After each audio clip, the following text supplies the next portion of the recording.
भ्रमरायित मानसम श्रीरण छोड़दासम तम नमामि प्रथम गुरुं तम नमामि प्रथम गुरुं। आदि संप्रदाचार्य श्रीमद् जगत गुरु विष्णु स्वामी जी के चरणों में भ्रमर के समान दत्त चित्त श्री रणछोड़ दास जी नामक आदि महंत श्री सतुआ बाबा जी को मैं प्रणाम करता हूं।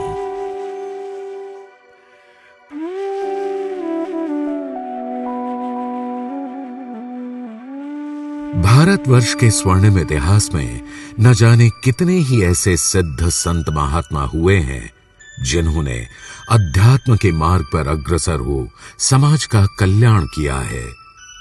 उन्हीं सिद्ध संत महात्माओं में श्री सतुआ बाबा श्री रणछोड़दास जी महाराज का नाम भी विख्यात है। एक उत्कृष्ट कोटि के साधक, भक्त एवं चमत्कारी संत श्री सतुआ बाबा जी का बचपन का नाम श्री जेठा पटेल था। उनका जन्म सन 1734 में गुजरात प्रांत के पालीताना स्टेट के रतनपुर ग्राम में एक कृषक परिवार में हुआ था। बचपन से ही वे दीन दुखियों की सेवा में लीन रहते थे और उम्र के साथ साथ उनकी यह सेवा भावना और सशक्त होती चली गई। एक समय की बात है जब वे पालीताना स्टेट के दीवान थे, तब उन्होंने अपने नरेश श्री शूर सिंह के जनता से कर वसूलने के उलट सरकारी खजाने से गरीब जनता को अन्न एवं अन्य सामग्री वितरण करा दी। ऐसा करने पर उन्हें दंड के रूप में राज्य से निष्कासित कर दिया गया।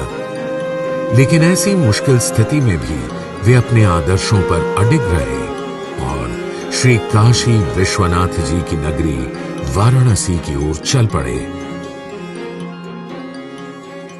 वाराणसी पहुंचने से पहले वे प्रयागराज त्रिवेणी संगम पहुंचे, जहां महाकुंभ मेले में उनकी भेंट विष्णु स्वामी संप्रदाय के सिद्ध संत योगीराज परशुराम दास जी महाराज से हुई।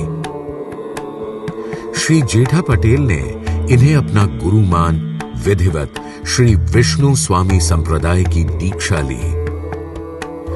दीक्षा लेने के उपरांत अपने गुरु के आदेशानुसार वे वाराणसी में मणिकर्णिका घाट महाशमशान पर घोर साधना में लीन हो गए।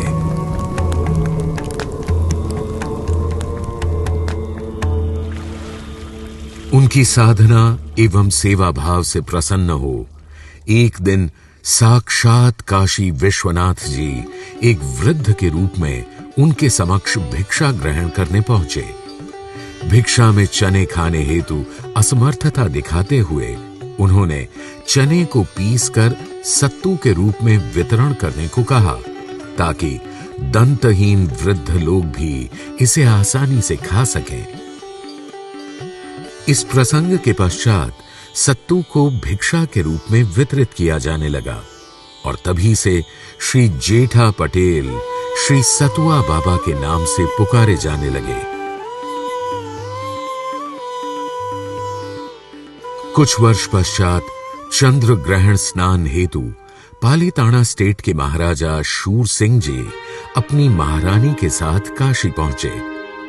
जब वहां उन्हें एक सिद्ध संत के बारे में ज्ञात हुआ तो वे उनके दर्शन करने हेतु मणिकर्णिका घाट पहुंचे। वहां पहुंचकर उन्हें पता चला कि वे सिद्ध महात्मा कोई और नहीं बल्कि उन्हीं द्वारा राज्य से निष्कासित श्री जेठा पटेल ही श्री सतुआ बाबा जी महाराज हैं। तब वे शर्मिंदा तो हुए, साथ ही साथ क्षमा की विनती भी करने लगे। महारानी ने श्री सतुआ बाबा से प्रभावित होकर अपना नीलम का हार उन्हें अर्पित किया, लेकिन बाबा जी ने ये लेने से इनकार कर दिया। इस स्थिति को संभालने हेतु मंत्रियों ने मंत्रणा कर उस हार को बेचकर जो धनराशि प्राप्त हुई उससे श्री सतुआ बाबा जी का यह आश्रम स्थापित किया और महाराजा ने ये आश्वासन भी दिया कि भविष्य में भी आश्रम की व्यवस्था को संचालित करने हेतु वे निरंतर अपने योगदान देते रहेंगे। श्री सतुआ बाबा जी एक महान चमत्कारी संत थे, लेकिन उन्होंने अपनी सिद्धियों का प्रयोग केवल जन कल्याण के लिए किया।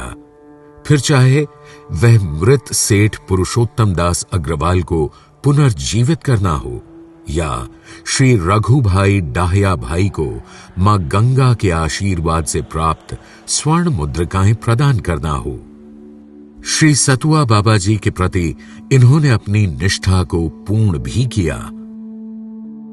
सेठ पुरुषोत्तम दास अग्रवाल ने अपना शेष जीवन काशी में सेवा कार्य करते हुए बिताया और साथ ही साथ अपनी कोठी का नाम श्री सतुआ बाबा कोठी रख दिया।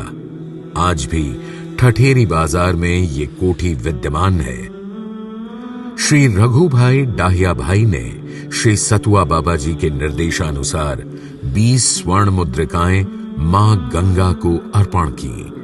साथ ही साथ आश्रम में एक धर्मशाला का निर्माण करवाया और महाराज से गुरु दीक्षा ग्रहण करते समय उन्हें समर्पित कर दी। श्री सतुआ बाबा जी महाराज के सेवा भाव, भक्ति भाव एवं अध्यात्म ने समाज को एक नई ऊर्जा प्रदान की है, जो पीढ़ी दर पीढ़ी जनमानस को प्रेरित करती आ रही है और आगे भी सदा प्रेरित करती रहेगी।